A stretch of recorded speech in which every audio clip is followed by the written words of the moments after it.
Hey, what's going on, guys? I'm Beast, and I'm back here to bring you another video today. In this video, I'm doing a dual comm with my friends, OPERATIONiDROID. We're talking about the Infinity Blade story podcast that recently came out. Donald Mustard answered fans' questions about the story. We got some insight on the story and what's happening, and we're going to be talking about that, condensing it, breaking it down for you, whatever you want to call it, just make it easier for you to digest. If you don't know who OPERATIONiDROID is, he's the guy who made my intro that you just saw. He's an amazing editor, awesome guy. So props to him, and I'm sure you'll enjoy this dual comm. Please note that he recorded this, not me, so we were just Skype calling, so my voice is going to be a little, not as clear and crisp as his is, because he's recording his computer. So with that in mind, sit back and watch. Hey, what's going on, guys? I'm Beast, and I'm doing a dual comm with one of my YouTube friends, OPERATIONiDROID, and we're going to be talking about the recent podcast Donald Mustard and a bunch of community members from Epic Games put out to answer some fan questions about Infinity Blade. And we're going to talk about that. Hey, guys.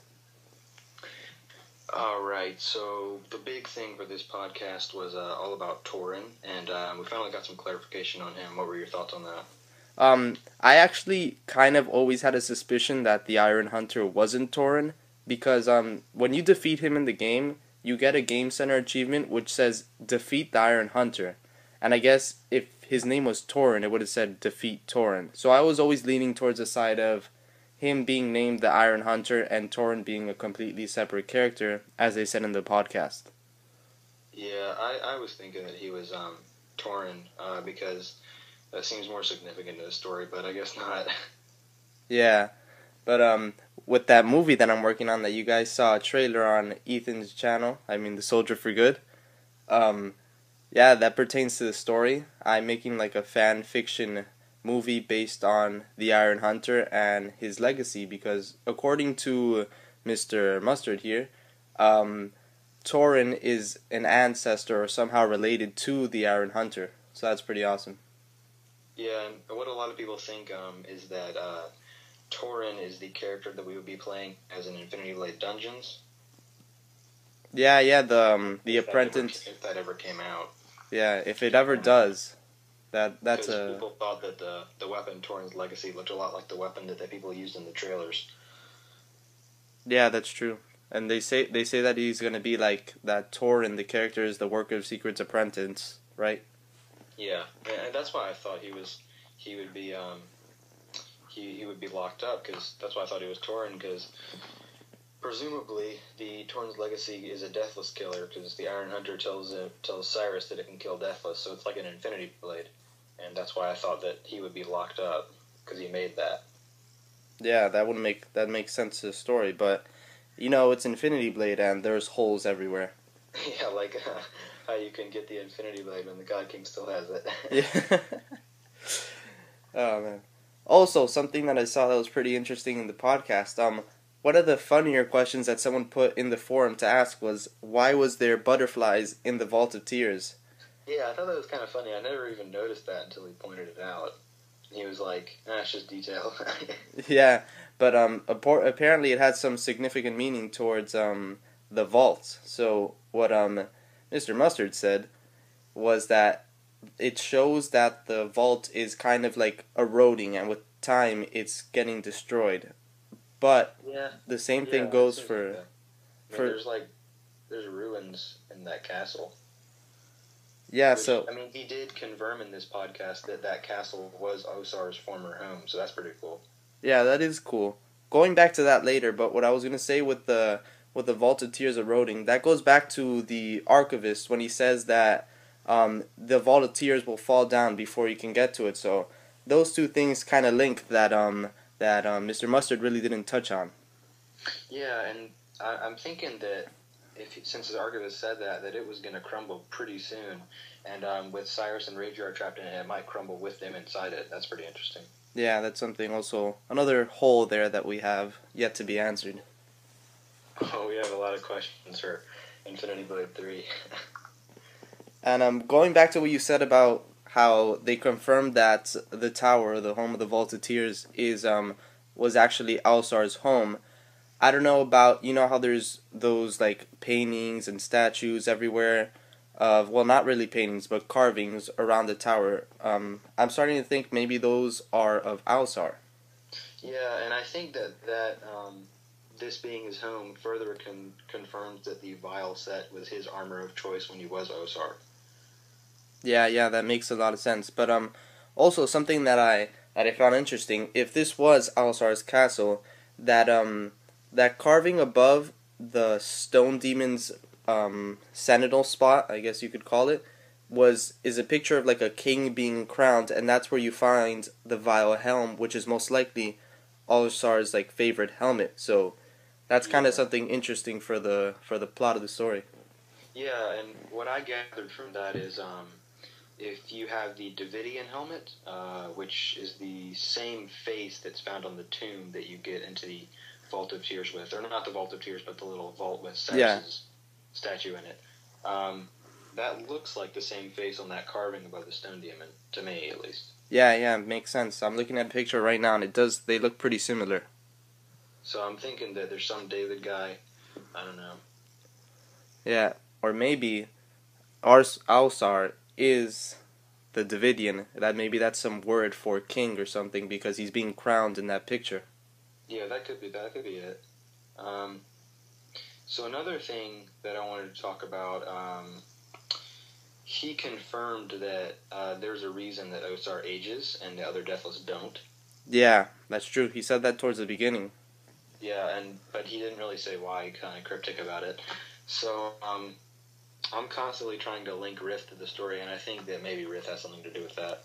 Yeah, we all know you're a fan of Rith, but I want him to be part of the story. I don't want him to be just some random guy. Yeah, greatest way to end Infinity Blade 2? Throw a random guy in there that has nothing to do with the story, just a really hard guy to defeat. But one thing that I mean, that's not really pertaining to the podcast, so I'll get through this quickly. But Riff says he's heard whispers about Cyrus being in there, so obviously this is like a story going around. Cyrus is in the Vault of Tears. Yeah, of course. I think that with the Deathless, it would be pretty popular that there's just a random person just going and like fucking shit up in the Vault of Tears and in like the Infinity Blade world. Yeah. And he also said, what did he say? He said there was like a few hundred Deathless in the time for Infinity Blade 2. Yeah, and what I thought of when he said that like he had to put like a time frame for when he could say the amount of Deathless, and he said during the time of Infinity Blade 2 there was about 100 Deathless, which takes me back to maybe like there was a race and like everyone was a Deathless at some point, and somehow they've like de-evolved into regular humans. But he also said that you can't really count people aging like they do in our world. Yeah, because I mean, Infinity Blade, the world of Infinity Blade is really weird. Just everything's off. But so yeah, a few hundred Deathless. That was actually more than I thought. I mean, I know that they have their armies and everything, but I thought there'd be maybe 100. I didn't think there'd be a few hundred. Yeah. And also something interesting that he said, going back to Torin, I guess, and the prisoners trapped in the sky cages, he said that that's actually not like the same type of imprisonment as the Vault of Tears. Like it doesn't have a QIP lock. Yeah, and I think that I mean, I'm not really sure if those enemies in there are Deathless. Like, I don't know. Yeah, that's true. He didn't want to say they were Deathless, but at the same time he was like saying they were Deathless. You get me? Yeah, I get it, yeah. I mean, I want to know which choice that we take with the Iron Hunter is canon to this story. Is it when we kill him, or is it when we let him go? Yeah, because those are two alternatives there that we have. The same thing that we had in Infinity Blade 1. Now, what I doubt they'll do, but would be really cool, is if when they come out with Infinity Blade 3, is they link that to what you did in Infinity Blade 2, and that's how the story plays out. Yeah, that also going to happen, but that would be really cool. No, yeah, of course. A lot of work for them, and we all know how Chair doesn't like to work. That's what I'm hoping, though. I mean, they only had 6 months for Infinity Blade 2, and hopefully they'll have more for Infinity Blade 3. Yeah. Something else I want to touch on, when he was talking about the Blood Sentinels, we've always been curious about the Stone Demon being a Sentinel. And he actually confirmed that the Stone Demon was the Sentinel of that hole there. I don't know what to call it. The seal. Yeah. And so that guy, enemy that's just get stomped on by him is just a pawn, I guess. Yeah, that's true. That's very true. And also, he also said that the MX Goliath, the actual like technological piece that they have there, is the Sentinel, and the exopilot is not the Sentinel. So that links back to seeing exopilots just randomly wandering the castle instead of always being in their seal spot. Yeah, that's. I don't really understand Exopilot and Rift because they look so similar, but like no, I don't know. Yeah, but that's true, and that can link back to the exopilots and all the exos having their old house, because he said that the exopilot is like a donation and the MX Goliath is a donation from the house. So maybe there's a house of only like exopilots and stuff. Well, not exopilots, but all like the MX and the exos. Yeah, that would make sense. I mean, I still think that all the MXs are linked to a Zero Mech from Infinity Blade 1. Yep, that as well. Well, is there anything else in the podcast that was significant?